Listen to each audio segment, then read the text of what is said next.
आप सब मीडिया बंधुओं का शुक्रिया कि आज आप यहाँ लास्ट मोड पे आए।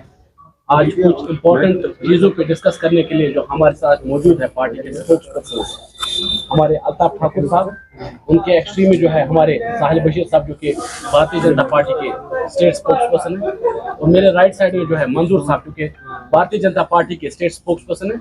मैं अल्ताफ साहब को दावत देना चाहता हूँ कि वो आज की बात प्रेस कॉन्फ्रेंस के माध्यम से आज बात करें। शुक्रिया साथियों, आज आप शॉर्ट नोटिस में आपने यहां तशरीफ लाया, जिसके लिए आपका बहुत बहुत शुक्रिया। जैसे कि अभी साजिद साहब ने आपका तारुफ करा दिया, मेरे साथ हमारे स्टेट के स्पोक्स पर्सन इंजीनियर साहिल बशीर साहब है, मेरे लेफ्ट साइड में हमारे स्टेट के स्पोक्स पर्सन मंजूर भट्ट साहब है, उनके साथ हमारे मीडिया इंचार्ज साजिद यूसुफ साहब है। साथियों, जैसे कि आप जानते हैं कि कल से कश्मीर में कुछ पॉलिटिकल पार्टीज आतंकवादियों को एक विक्टिम की तरह पेश कर रही है। सबसे बड़ी दुख की बात और शर्म की बात है कि कांग्रेस के रजीम में एक आतंकवादी के पास एक पीस एम्बेसडर बन के भेजा जाता है। और यह कौन करता है? यह कांग्रेस गवर्नमेंट करता है। जब मनमोहन सिंह की गवर्नमेंट होती है 2006 में, जब यासीन मलिक जो एयरफोर्स के 4 अफसरान के कत्ल में मुलव्वस है, जो खुद उसने इकरार किया है, जो रुबिया सईद किडनैपिंग केस में मुलव्वस है, जो मुफ्ती सईद साहब की बेटी और महबूबा जी की बहन है, जिनका किडनैप यासीन मलिक ने कराया था। और उसके साथ साथ अगर आप देखेंगे, कश्मीर में अगर सबसे ज्यादा पंडितों का कत्ल करने वाला वो यहां की जेकेएलएफ उस वक्त की तंजीम थी, और उसका कमांडर था यासीन मलिक, चीफ कमांडर था उसका। और बिटकराटे के जरिए उन्होंने सैकड़ों कश्मीरी पंडितों का जनसाइड करा, नरसंहार करा दिया। और कांग्रेस को शर्म नहीं आती है कि कांग्रेस ऐसे कातिल, ऐसे आतंकवादी को पाकिस्तान भेजकर हाफिज सईद के पास अमन की भीख मांग रही है। यह है कांग्रेस की स्ट्रेटजी, और यह रहा कांग्रेस का एक स्टैंड जो उन्होंने पाकिस्तान के साथ हमेशा उठाया था। आतंकवाद और पाकिस्तान के खिलाफ कांग्रेस का हमेशा सॉफ्ट एक कॉर्नर रहा है। और इस वजह से आपने देखा कि 2014 तक पूरे हिंदुस्तान में सीरियल ब्लास्ट्स होते थे। मुंबई अटैक देखिए, दूसरी जगह आप देखिए, और कश्मीर में आप देखिए किस तरह से आतंकवाद बढ़ रहा था। लेकिन 2014 के बाद जैसे ही देश के प्रधानमंत्री आदरणीय नरेंद्र मोदी जी, जिन्होंने देश की कमान संभाली और आतंकवाद पे जीरो टॉलरेंस का जो उन्होंने एजेंडा लेके आए, और आप देखिए, आप कश्मीर में लगभग आतंकवाद समाप्त हो चुका है, जम्मू में लगभग आतंकवाद समाप्त हो गया। साथियों, सबसे बड़ा क्वेश्चन है कि कांग्रेस यासीन मलिक जैसे खूंखार आतंकवादी, जो कातिल है, जो दहशतगर्द है, जो बंद है, उसको पार्लियामेंट हाउस में रेड कारपेट बिछाकर उसका वेलकम करती, उसको खीर और बिरयानी वहां खिलाती है। और मनमोहन सिंह उसको शुक्रिया अदा करते हैं कि आपने सबसे बड़े आतंकवादी, देश के सबसे बड़े दुश्मन हाफिज सईद के साथ बात की और अमन की भीख मांगी है। क्या कांग्रेस को अपनी आर्मी पे भरोसा नहीं था, अपनी पुलिस पे भरोसा नहीं था, जिन्होंने हजारों की तादाद में कुर्बानियां देकर यहां आतंकवाद का समाप्त कर दिया? और आज आप देखिए, भारतीय जनता पार्टी का स्टैंड आतंकवाद के लिए उड़ी हुआ, हमने बालाकोट कर दिया, पठानकोट हुआ, हमने एयर स्ट्राइक की, पहलगाम हुआ, हमने ऑपरेशन सिंदूर के जरिए पाकिस्तान को 24 घंटे के अंदर अंदर घुटनों के बल टिका दिया। और पाकिस्तान के अंदर 100 किलोमीटर घुसकर हमने दहशत की फैक्ट्रियों को तबाह व बर्बाद कर दिया। और हाफिज सईद, अजहर मसूद और जितने भी दहशतगर्द वहां जो बड़े बड़े दहशतगर्द है, वो चूहों की तरह आज बिल में छुपे हुए हैं। यह भारतीय जनता पार्टी और कांग्रेस के स्टैंड में फर्क है। और वही कांग्रेस जिन्होंने यासीन मलिक को एक विक्टिम की तरह पेश किया, और कल ही आप देख रहे राहुल गांधी के अंकल सैम पडोट्रा, उन्होंने कहा पाकिस्तान मेरा अपना मुल्क है, मेरे अपने मुल्क की तरह लगता है। कांग्रेस की पॉलिसी जो है वो हमेशा देश के खिलाफ रही है, वो देश की सिक्योरिटी के लिए खतरा है, देश की एकता के लिए खतरा। इसलिए चाहे सैम अंकल हो और राहुल जी का मणिशंकर अय्यर हो, या देश के उस वक्त के प्रधानमंत्री मनमोहन सिंह, जिसने यासीन मलिक का वेलकम करके उसको खुशामदीद कह दिया कि यासीन साहब, आपने हाफिज सईद से अमन की भीख मांगी।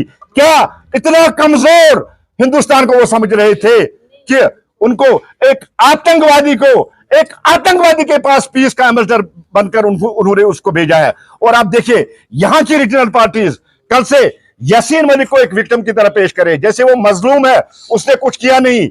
आप एफिडेविट देते हैं, उसका मतलब नहीं कि आपके कत्ल माफ हो रहे हैं। आपने खुद इकरार किया है मैंने 4 एयरफोर्स के ऑफिसरों का कत्ल किया। आप इकरार कर रहे हैं, रुबिया सईद जी आपकी आइडेंटिफिकेशन कर रही है कि यही वो दहशतगर्द है जिसने मेरा किडनैप किया। आपने पंडितों का नरसंहार किया, कश्मीरी पंडितों को अगर कश्मीर से भगाने में अब अगर किसी का सबसे बड़ा हाथ है वो जेकेएलएफ है, यासीन मलिक है, क्योंकि वो जेकेएलएफ का चीफ कमांडर था। और कांग्रेस की नीति देखिए, कांग्रेस की आप राजनीति देखिए, चीफ पॉलिटिक्स देखिए कांग्रेस की। वो आतंकियों को ट्रैक 2 डिप्लोमेसी के तहत पाकिस्तान भेजकर दूसरे आतंकवादी के साथ अमन की भीख मांग रहे हैं। लेकिन यह भारतीय जनता पार्टी वाली गवर्नमेंट है, यहां आतंकवादियों को माफ नहीं किया जाएगा। या जेल होगी या मौत होगी, तभी यहां आतंकवाद खत्म होगा। और आतंकवाद खत्म करना भारतीय जनता पार्टी का एजेंडा है और हम आतंकवाद खत्म करके ही रहेंगे। हम आतंकवाद को यहां पनप नहीं देंगे। जब आतंकवादी खत्म होगा तभी जम्मू कश्मीर से आतंकवाद खत्म होगा। और मैं महबूबा जी से कहना चाहता हूं, कैसा डबल स्टैंडर्ड है आपका। जम्मू जाकर आपकी बहन यासीन मलिक को एक किडनैपर की सूरत में आइडेंटिफाई करती हो और आज यहां चीफ पॉलिटिक्स करके कह रही है कि उसको ह्यूमैनिटेरियन ग्राउंड पर रहा किया जाए। आतंकवादियों को रहा नहीं किया जाता है। आतंकवादियों के या तो जेल है या मौत है। जिस तरह से हमारी सिक्योरिटी फोर्सेस, हमारी पुलिस, हमारी आर्मी आतंकवाद का सफाया कर रही है। और ये चीफ पॉलिटिक्स के लिए जो यहाँ की रीजनल पार्टीज है, कोई इसको दोस्त कहता है, कोई इसको विक्टिम की तरह पेश कर रहा है, कोई कहता है कि जैसे इसने कुछ किया ही नहीं। भाई साहब आप भी सुनिए, यासीन मलिक खोखर आतंकवादी है। उन्होंने कत्लेआम किया कश्मीर को जलाने में, कश्मीर के अमन को डिस्टर्ब करने में, कश्मीर के अमन को खराब करने में, पत्थरबाजी में उस पर केस चल रहे और उसने खुद इकरार किया है। इसलिए आतंकवादियों के साथ कोई हमदर्दी, कोई रियायत नहीं बरती जाएगी। ये मोदी जी वाली गवर्नमेंट है जहां जीरो टॉलरेंस ऑन टेररिज्म है और टेररिज्म खत्म करके ही भारतीय जनता पार्टी दम लेगी। हमने पहले भी कहा, अब भी दोहराएंगे, आतंकवादियों के लिए कोई रास्ता नहीं होता है। आप एफिडेविट दीजिए, आप माफी मांगिए, उसका क्या मतलब है? आपके कत्ल माफ होंगे? आपने सैकड़ों पंडितों को यहां कत्ल किया है, आपने पंडित को यहां से भगा दिया अपनी सारी जमीन से। वो पूरे हिंदुस्तान में बेचारे इधर उधर फिर रहे, कहीं रहने का उनका ठिकाना नहीं है। क्या आप माफ करने के लायक है? ये महबूबा जी हो, कांग्रेस हो, इनकी हमेशा जो पॉलिटिक्स रही है पाकिस्तान, हुर्रियत और टेररिज्म के इर्द गिर्द घूमती है। क्योंकि डेवलपमेंट, विकास, उसका एजेंडा ही इनके पास नहीं है। ये महज वोट पॉलिटिक्स और चीप पॉलिटिक्स के लिए हमेशा 3 मदूप है। एक आतंकवादी टेररिस्ट के मजारों पे जाके रोना, एक पाकिस्तान की बात करना, दहशतगर्दी की बात करना और हुर्रियत की बात करना, इसी पे इनकी पॉलिटिक्स हमेशा रही है। लेकिन भारतीय जनता पार्टी इस चीज को कभी भी न एक्सेप्ट करेगी और न करने देगी। आतंकवादी है, आतंकवादियों को सजा मिलेगी, आतंकवादियों को माफ नहीं किया जाएगा। साहब की बात कर रहे, कश्मीर लगभग हिंदुस्तान के हाथ से निकल चुका था। आप देख रहे थे उस वक्त हजारों की तादाद में इन पर, और उन्होंने बातचीत, जंगबंदी की, लेकिन कारपेट नहीं बिछाया। अमन का एम्बेसडर भेज के पाकिस्तान एक दहशतगर्द के पास उसको नहीं भेजा है। ठीक है, कोई भी आके कह सकता है कि मैं वायलेंस छोड़ के मेन स्ट्रीम में आ सकता हूं, उसके लिए तो हमेशा पार्टी ने दरवाजे खुले रखे। लेकिन उसका मतलब नहीं कि जो उसने कत्ल किए हैं, जो उसने जुर्म किए हैं, जिस तरह से उन्होंने कश्मीर को जलाया, उसके गुनाह माफ किए जाएंगे। जिसने भी जो गुनाह किया है उसको उसकी सजा मिलेगी। उन्होंने एफिडेविट में लिखा है कि वो अडवाणी जी से भी मिले थे। देखिए, अडवाणी जी उस वक्त डिप्टी प्राइम मिनिस्टर थे और यासीन मलिक का उससे मिलने में कोई हर्ज नहीं। हम ये भी कहते हैं कोई भी आ सकता है कि मैं वायलेंस छोड़ के मेन स्ट्रीम में आना चाहता हूं, उसमें मिलने कोई प्रॉब्लम। लेकिन सवाल 100 करोड़ का है, एक दहशतगर्द को हिंदुस्तान के सबसे बड़े दुश्मन हाफिज सईद के पास पीस का एम्बेसडर भेजना और वहां गिड़गिड़ाना अमन के लिए, यह सबसे बड़ा क्वेश्चन है। आपने कहा कि वाजपेयी जी, देखिए 2014 के बाद अगर आपने देखा, यह वो भारतीय जनता पार्टी वाली पॉलिसी है कि दहशतगर्द और दहशतगर्दों को हमने नेस्त नाबूद करने का जो वादा किया था, लगभग उसमें हम कामयाब हो चुके और हमने जम्मू कश्मीर से आतंकवाद को उखाड़ फेंकने का जो तैयार कर रहे थे, उस पर हम आखिरी स्टेज पे और जम्मू कश्मीर से हम आतंकवाद का खात्मा करेंगे। मेरा एक सवाल है, जिस तरह से आपने कहा, आपका जो सवाल है, they are two different things. एक है कि आप किसी पीस प्रोसेस के तहत किसी को वायलेंस छोड़ने के लिए, टेररिज्म छोड़ने के लिए, for the sake of peace, अगर आप किसी को इनवाइट करते हैं, किसी से बात करते हैं, वो एक अलग जरिया है, एक अलग सवाल है, वो एक अलग चीज है। लेकिन अगर आप किसी टेररिस्ट से मिलने उस देश के अंदर जाते हैं जिन्होंने 30 साल यहां पर सिर्फ यहां के नौजवानों का खून खराबा किया है, यहां की नारियों में यहां के नौजवानों का खून बहाया है, एक खूंखार टेररिस्ट के साथ मिलने के लिए भेजते हैं, उसमें और इसमें आसमान और जमीन का फर्क है। Bharatiya Janata party peace process के लिए काम करती है, टेररिज्म के लिए नहीं।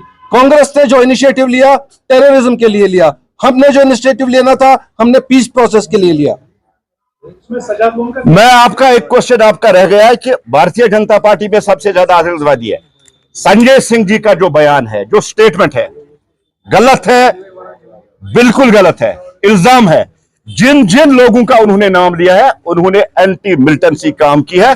रिकॉर्ड कर उठाकर देखिए, आप चाहे एजेंसियों से पूछिए, आप पुलिस से पूछिए, जितने भी लोगों ने उनका नाम लिया है, उन्होंने एंटी मिलिटेंसी काम की है।